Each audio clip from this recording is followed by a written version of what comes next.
ना लवेगा तो मोर्चे के डटे रवांगे, मोर्चे से डटे रवांगे। फिर पावांगे दिल्ली नू घेरा, मगरों सद के सारी फौज दिल्ली नू पा के घेरा।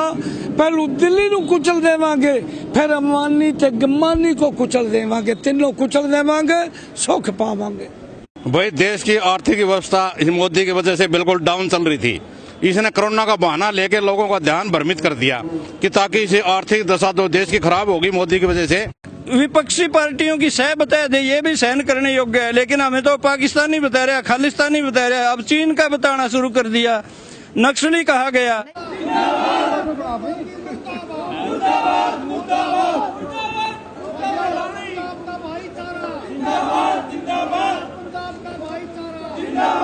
DTV न्यूज का कैमरा इस वक्त टीकरी बॉर्डर पर आ पहुंचा है। ठीक उस पार मैं कैमरामैन से कहूंगा जरा जूम करके दिखाइएगा, ये मेन स्टेज है टीकरी बॉर्डर का। इस और पूरे तरीके से यहाँ किसान यूनियन के जो नेता हैं वो लगातार स्टेज के माध्यम से यहाँ के नेताओं को संबोधित करते हैं और लगातार जो सरकार की तरफ से गाइडलाइंस जारी की जाती हैं उनको किसानों को समझाने की कोशिश करते हैं। लेकिन उस और यहाँ कम से कम 20 से 22 किलोमीटर दूर तक ये इसी तरीके का ये जमावड़ा है किसानों का, जो लगातार पंजाब और हरियाणा के किसान पूरे तरीके से यहाँ धरना प्रदर्शन कर रहे हैं। हजारों की संख्या में यहाँ ट्रैक्टर गाड़ियां पूरे तरीके से पूरे रोड पर जमी हुई हैं और किसान नेता लगातार ये कह रहे हैं कि जब तक सरकार इन काले कानूनों को वापस नहीं लेती है तब तक हम लगातार धरना प्रदर्शन करते रहेंगे।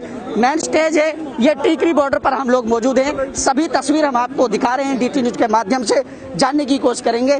सर, किस तरीके से देख रहे हैं, डेडलॉक की स्थिति बनी हुई है, सरकार हटने को तैयार नहीं है पीछे, वहीं दूसरी ओर आप लोग भी लगातार प्रोटेस्ट कर रहे हैं। अब कैसे इसका समाधान निकल पाएगा? सबसे पहले आपके DTV वालों को, चाहने वालों को नमस्कार और आपके टीम को बड़ा ही बधाई देना चाहता हूं, आप जो यहाँ पे आए हैं। बाकी मीडिया जो है वो अपने ऑफिस में बैठ के ये सब चीजें यहाँ दिखा देती हैं। बड़ा धन्यवाद आपका, आप ग्राउंड पे आए, आपने सब दिखाया।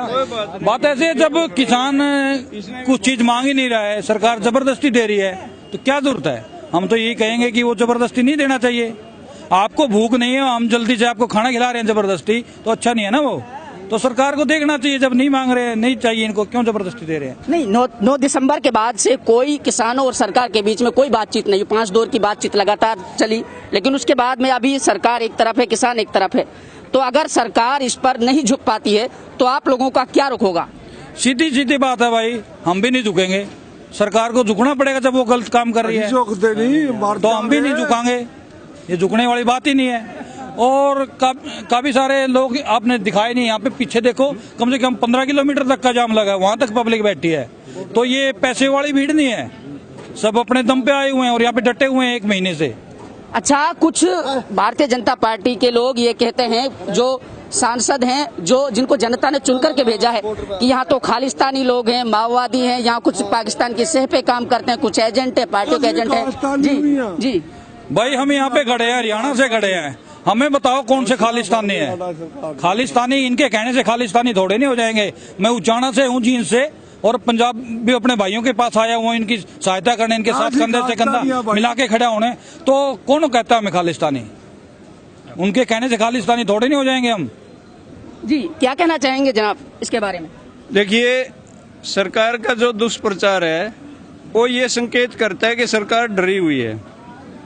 जहाँ तक आप कहते हो कि बातचीत नहीं हो रही, किसान क्या करेंगे, मैं आपको और आपके टीवी चैनल के माध्यम से ये बताना चाहता हूँ सरकार को, सरकार हमारे वोटों से बनी है, उसको ताकत हमने दी है, उसके पास वैज्ञानिक ताकत है, जबकि किसान अपनी ताकत के बल पर खड़ा है। और जो लोग खुद की ताकत के बल पर खड़े हैं उन्हें कोई हरा नहीं सकता, क्योंकि हम अपने 10 की कमाई में विश्वास करते हैं और कमा के खाने वाले लोग हैं।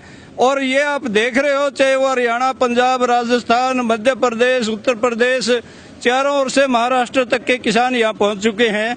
हरियाणा के किसान और पंजाब के किसान यहाँ खान पान से लेकर सब तरह की सहूलियतों से लोगों को मुहैया करा रहे हैं और हमें बड़ा गर्व है इस बात का। और पंजाबी में तो एक कहावत भी है, जिसके घर दे दाने उदे बोले भी शाने, तो हमें कौन हरा सकता है? ये सरकार ने झुकना पड़ेगा। अच्छी बात है कि वो जल्दी झुके, ज्यादा देर में झुकने वाली हमेशा टूटती है ना, तो ये सरकार टूटेगी नहीं। प्रधानमंत्री कच्छ, गुजरात में जाकर के किसानों से बातचीत करते हैं और ये कहते हैं कि जो कुछ चुनिंदा किसान हैं पंजाब के, वो एक पार्टी के सह पे काम कर रहे हैं। ऐसा कुछ नहीं है। किसी भी पार्टी का यहाँ आपने देखा होगा, आज 27वां दिन है इस प्रदर्शन का, टिकरी बॉर्डर पर, सिंगू बॉर्डर पर, दूसरे बॉर्डरों पर। कोई राजनीतिक पार्टी का आदमी आज तक यहाँ नहीं पहुंचा, न हमें उनको इनवाइट करते हैं। ये अलग बात है कि एक दर्शक के रूप में बैठ कर कोई सुन जाता है दो बात, तो उसे हम नहीं कह सकते, लेकिन ये सरासर सरकार की बौखलाहट है। और विपक्षी पार्टियों की सह बता दे, ये भी सहन करने योग्य है, लेकिन हमें तो पाकिस्तानी बता रहा, खालिस्तानी बता रहा, अब चीन का बताना शुरू कर दिया, नक्सली कहा गया। नहीं, वो एमएसपी के लिए आपको आश्वस्त करती है कि हम उसको भी अमली जाएंगे। अब मैं आपको ये स्पष्ट करना चाहता हूँ, जब सरकार कह रही है कि एमएसपी था, आज है और रहेगा, तो फिर कानून बनाने में क्या दिक्कत है? ये स्पष्ट दिखता है कि सरकार किसानों के साथ धोखा करने जा रही है, एमएसपी के नाम पर गुमराह कर रहे हैं। यदि एमएसपी रखना ही है तो कानून बनाए, जरूरी थोड़े है कि मोदी हमेशा रहेगा। इनके 3 साल बाद कोई नया प्रधानमंत्री आएगा, फिर हमने उसके साथ लड़ना पड़ेगा। हम चाहते हैं कि कानून ही बने एमएसपी का, और केवल जबानी खाते ऐसे बोलने से कुछ नहीं होगा। सरकार बनाए कानून, कौन रोकता है उसे? नहीं, सरकार तो कहती है कि कुछ किसान पीछे हटे, कुछ हम कंप्रोमाइज कर लेते हैं। देखो, पीछे हटने का जहाँ तक सवाल है, हम कितने शांतिपूर्वक 1 महीना हो गया इस बॉर्डर पर बैठे हैं। हमें बड़ा गर्व है, इस बात का खुशी है। दिल्ली के लोग परेशान जरूर है हमारी वजह से, लेकिन लगातार हमारी मदद कर रहे हैं। यहाँ भंडारे हैं, आप किसी भी 50 गज दूर चलेंगे तो हर जगह दिल्ली के लोगों के द्वारा लगाए गए भंडारे मिलेंगे आपको, जो खेती किसानी भी नहीं करते। हमें इस बात का बड़ा हौसला है कि पूरे हिंदुस्तान की ही जनता नहीं, बल्कि पूरी दुनिया की जनता आज इस किसान आंदोलन के उदाहरण देती है और इसके साथ सहमत है, और सरकार ने इसलिए झुकना पड़ेगा, और सरकार के पास कोई चारा नहीं है। जी, क्या कहना चाहेंगे सर? सर देखिए, ये जो आंदोलन है, ये अब आंदोलन बहुत बड़ा रूप धारण कर रहा है। ये अकेला अपने भारत का आंदोलन नहीं रहा, ये हरियाणा के किसानों का आंदोलन नहीं है, पंजाब के किसानों का आंदोलन नहीं है, ये पूरे इंटरनेशनल लेवल का आंदोलन बन गई है। अभी आपने देखा होगा कि कुछ देशों के अंदर, चाहे ऑस्ट्रेलिया है, कनाडा है, अमेरिका है, वहाँ के दूतावास पर जो हमारे देश के एनआरआई साथी रहते हैं, वहाँ उनके दूतावास का घेराव करेंगे। तो ये एक पूरा दबाव है हमारा सरकार के ऊपर, इन कानूनों को वापस लें, क्योंकि अगर ये कानून आ गए तो हमारी किसानी जिम्मेदारी खत्म हो जाएगी। लोगों को इन बड़े जो उद्योगपतियां हैं, इनके यहाँ मजदूरी करनी पड़ेगी, और हमारी जमीनों पे जो इनकी एक नजर है, आज इन अडानी अंबानी की सबसे ज्यादा जो बड़ी नजर है वो है जमीन पर, क्योंकि इनको पता है जो किसान के पास जो कुछ बचा है वो बेशकीमती जमीन है, उनको वापस कैसे लिया जाए, उस पर इनकी नजर है। लेकिन जब तक हम जिंदा हैं तब तक हम अपनी जमीन या हम अपने हक नहीं छोड़ेंगे। इन लोगों को वापस जाना ही पड़ेगा, और ये वापस कानून लेने पड़ेंगे, या कानून अगर वापस नहीं लेते तो मोदी को अपनी गद्दी छोड़नी पड़ेगी, ये देश अपना राज छोड़ना पड़ेगा। आपने अडानी अंबानी का जिक्र किया है, लेकिन जो कॉन्ट्रैक्ट फार्मिंग का जो कानून बनाया गया है, उसमें सरकार कहती है कि थोड़ा संशोधन किया जाए, उसमें थोड़ा तब्दीली की जाए, प्रस्ताव लाया जाए, लेकिन उसमें किस तरीके से क्या प्रस्ताव लाया जाएगा जो पूरे तरीके से पूंजीपतियों के लिए जो एक कानून बनाया गया है, उसके लिए क्या कहना चाहेंगे? कॉन्ट्रैक्ट फार्मिंग के अंदर देखिए, अभी पंजाब में कुछ जगह कॉन्ट्रैक्ट फार्मिंग है, वहां पर क्या हुआ, एक किसान का आलू सरकार ने ले लिया, सरकार का जो आलू का उन्होंने भाव तय किया वो 10 रुपए कर दिया। अब मार्केट में देखते हैं, वो अगर मार्केट में आलू का रेट 2 रुपए है तो वो 10 रुपए नहीं लेंगे, वो कहेंगे भाई आपका आलू खराब है, आपका आलू का साइज बढ़िया नहीं है, आपका आलू जो मिठास है आपके आलू में, तो उन्होंने वो कैंसिल कर दिया। अगर मार्केट के अंदर आलू का रेट 20 रुपए है और आपके साथ कॉन्ट्रैक्ट 10 रुपए का है, तो आप वो 10 रुपए में ही लेंगे, क्योंकि आपको ये कहेंगे देखो हमने आपके साथ कॉन्ट्रैक्ट किया 10 का, तो 10 के ही 10 का फिक्स की कर दिया। अब किसान के पास ये कहेगा भाई मैंने, अगर आप पूरे रेट में नहीं लेगा तो किसान कहाँ जाएगा? कोर्ट में जाएगा। कोर्ट इन्होंने पहले ही खत्म कर दी इन कानूनों में। इन्होंने 2 कोर्ट दी हैं, एसडीएम और डीएम। ये किसके हैं? ये तो सरकार के नुमाइंदे हैं दोनों, ये तो सरकार से बाहर ही नहीं है। और ये पीछे पंजाब में हुआ भी है। पंजाब में जब किसान डीसी के पास, डीएम के पास गए तो उन्होंने कहा भाई देखिए जो ये कॉन्ट्रैक्टर है, जो ये कंपनी वाले लोग हैं, ये बता रहे हैं आपके आलू का साइज ठीक नहीं है, आपके आलू में मिठास ज्यादा है, तो ये नहीं ले सकते, तो नहीं ले सकते। अब जमींदार कहाँ जाएगा? इसके एक छोटा एग्जाम्पल देता हूं मैं। हमारे हरियाणा के अंदर चंडीगढ़ से लेके दिल्ली तक ये कोल्ड स्टोर है। Cold store. आज आलू का जो 50 रुपए रेट है वो कैसे है शायद आपको मालूम होगा। हमारा जो पूरी यमुना नगर की बेल्ट है ये पूरी आलू की बेल्ट है। यहाँ पर कोल्ड स्टोर क्या करता है, किसान अगर एक किसान के 50 क्विंटल आलू होता है, 100 क्विंटल आलू होता है, तो क्या करता है 50 क्विंटल उस टाइम मार्केट में बेच देता है और 50 क्विंटल आलू कोल्ड स्टोर में रख देता है। वो शायद अगस्त सितंबर में निकालता है, तो वो एक रेट है जो स्मूथली चलता रहता है, जो 8-10 रुपए का रेट चलता रहता है। अब की बार क्या हुआ, रिलायंस ने पूरे के पूरे जितने आलू के जो कोल्ड स्टोर हैं, पूरे के पूरे आलू की फसल आने से 1 महीना पहले सारे के सारे किराए पे ले लिए। जब किसान कोल्ड स्टोर लेने के लिए गए तो सारे हाउसफुल मिले, सभी के सभी कोल्ड स्टोर किराए पे जा चुके थे। अब किसान क्या करता, किसान ने मजबूरी में सारे के सारा जो आलू की फसल है वो 1 से 2 रुपए में बेचनी पड़ी, और वो खरीदी किसने, रिलायंस ने खरीदी। और जब सारी फसल खरीद ली तो वह कहाँ रखी, अपने कोल्ड स्टोर में रखी। अब रिलायंस तो अपने हिसाब से रखेगा। इसका एग्जाम्पल आपके पास है, अगर ये कॉन्ट्रैक्ट फार्मिंग, अगर ये कानून लागू हो जाते हैं तो जो आज आलू का रेट 2 रुपए वाला 50 रुपए है, तो आप अनुमान लगाए जो 20 रुपए वाली कणक है वो आपकी इस रेट में मिलेगी, 100 में मिलेगी, 150 में मिलेगी, या इससे भी ज्यादा में मिलेगी। क्योंकि आलू खाना जरूरी नहीं है, कणक आज दैनिक उपयोग की चीज है। हर गरीब अमीर चाहे कोई करे ये कणक की रोटियां जरूर खाता है। तो ये इसका क्या रेट होगा, इसका आप अनुमान भी नहीं लगा सकते जी। और लोग भी हैं, इनसे भी बातचीत करने की कोशिश करेंगे कि लगातार जिस तरीके से देश के कोने कोने से टीकरी बॉर्डर पर ये लोग आए हुए हैं और जमे हुए हैं। जी क्या कहना चाहेंगे, एक पूंजीपतियों की सरकार जिसको बोला जाता है और ये कहा जाता है कि अडानी और अंबानी के लिए कानून लाया गया है, कहीं ये किसी की सह पर तो आप ऐसा नहीं बोल रहे हैं? नहीं, बिल्कुल ਜਿਹੜਾ ਅਡਾਨੀ ਤੇ ਅਬਾਨੀ ਜਾਂ ਹੋਰ ਜਿਹੜੇ ਆ ਬਹੁਤ ਵੱਡੇ ਜਿਹੜੇ ਘਰਾਣੇ ਆ ਜਿਹੜੇ ਉਹ ਸਰਕਾਰਾਂ ਦੇ ਨਾਲ ਮਿਲੇ ਹੋਏ ਆ। ਕਿਉਂਕਿ 2014 ਦੇ ਵਿੱਚ ਜਿਹੜੇ ਇਹ ਸਰਕਾਰ ਬਣਾਈ ਸੀਗੀ ਉਹ ਇਸੇ ਬੇਸ ਤੇ ਬਣਾਈ ਸੀਗੀ ਕਿ ਉਹਨਾਂ ਨੇ ਹਜ਼ਾਰਾਂ ਕਰੋੜ ਰੁਪਈਆ ਜਿਹੜਾ ਦਿੱਤਾ ਪਹਿਲਾਂ ਇਲੈਕਸ਼ਨ ਦੇ ਵਿੱਚ। ਉਹਨਾਂ ਨੂੰ ਮੋਦੀ ਨੇ ਕੀ ਦਿੱਤਾ, ਜੀਓ 4G, ਸਿਰਫ 4G ਕਿਹਨਾਂ ਕੋਲ, ਰਿਲਾਇੰਸ ਵਾਲਿਆਂ ਕੋਲ। ਉਹੀ 4G ਲਾਇਸੈਂਸ ਏਡੀ ਜਲਦੀ ਉਹਨਾਂ ਨੇ ਦੇ ਦਿੱਤਾ। ਉਸ ਤੋਂ ਬਾਅਦ ਕੀ ਕੀਤਾ ਕਿ ਫ੍ਰੀ ਜਿਹੜੀਆਂ ਸਿਮਾਂ ਵੰਡ ਦਿੱਤੀਆਂ। ਫ੍ਰੀ ਸਿਮਾਂ ਵੰਡਣ ਦੇ ਨਾਲ ਉਸ ਤੋਂ ਬਾਅਦ 1 ਸਾਲ ਜਿਹੜਾ ਵਾ ਉਹ ਰਿਲਾयंस ने 1 साल ਜਿਹੜਾ ਉਹਨਾਂ ਨੂੰ फ्री। अच्छा, क्या बता रहे, कुछ समझाने की कोशिश करेंगे किस तरीके से बोल रहे हैं? ये बिल्कुल एक स्पष्ट उदाहरण है, क्योंकि जो आप मार्केटिंग की बात कर रहे थे ना, एक के पहले ही कॉन्ट्रैक्ट में एक लाइन है, जो भी एजेंसी मंडी से बाहर फसल खरीदेगी उसके ऊपर कोई टैक्स नहीं होगा।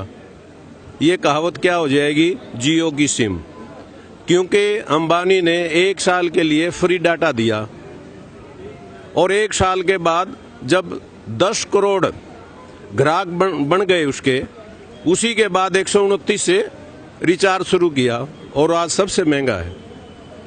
तो इसी प्रकार ठीक यही उदाहरण वहां भी फिट होगा। 2 साल, क्योंकि मंडी में 9% टैक्स लगता है। हमने जीरी इस बार 1888 बेची पियर, उसको 9 से मल्टीप्लाई करो और उसने ये कहना है कि मैं 150 रुपए ज्यादा दूंगा मंडी से। किसान कहां जाएगा, मंडी में या अंबानी के पास? निश्चित तौर पे, क्योंकि मंडी में चाहे एफर्ड खरीदे, FCI खरीदे, वेयर हाउस खरीदे, कई बार बारदाना नहीं होता, कई बार बोली नहीं आते, और 7-7 दिन 10-10 दिन जो है किसान को वहां रहना पड़ता है। और वहां आपकी फसल 2 साल के लिए फटाफट तुले बीगी, आपका पैसा भी आएगा। लेकिन जब मंडी बर्बाद हो जाएगी, आपके मार्केटिंग बोर्ड बर्बाद हो जाएगा। पूरे हरियाणा की अगर मैं बात करूं, पूरे के पूरे लिंक रोड गांव से शहर तक मार्केटिंग बोर्ड बनाता है। जब मार्केटिंग बोर्ड नहीं रहेगा, सारे के सारे वो रोड उजड़ जाएंगे, वो सारे पत्थर निकलेंगे वहां से। अच्छा, बिचौलिए के तौर पे काम कर रहे हैं? बिल्कुल निश्चित तौर पर। आप बताइए, मई में यहाँ नौलथा के अंदर 100 एकड़ जमीन अध्यादेश जारी होने से पहले ही उसकी CLU चेंज हो जाती है। इसके पीछे क्या समझते हो आप? You know better than me. और आप नीचे ग्राउंड में जाइए ना, अभी 5वें दौर की आप कह रहे हैं कि 5 दौर की बातचीत हो चुकी है। हम ये कहते हैं, किसान यूनियन ये कहते हैं कि 5 दौर की बातचीत नहीं हुई। उसका कारण क्या है?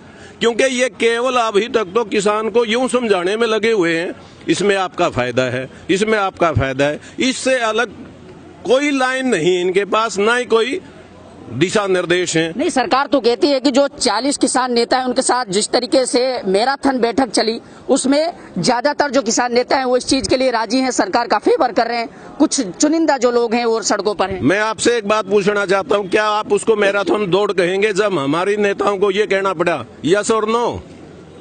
अगर मैराथन दौड़ होती तो यस और नो पे नहीं आते।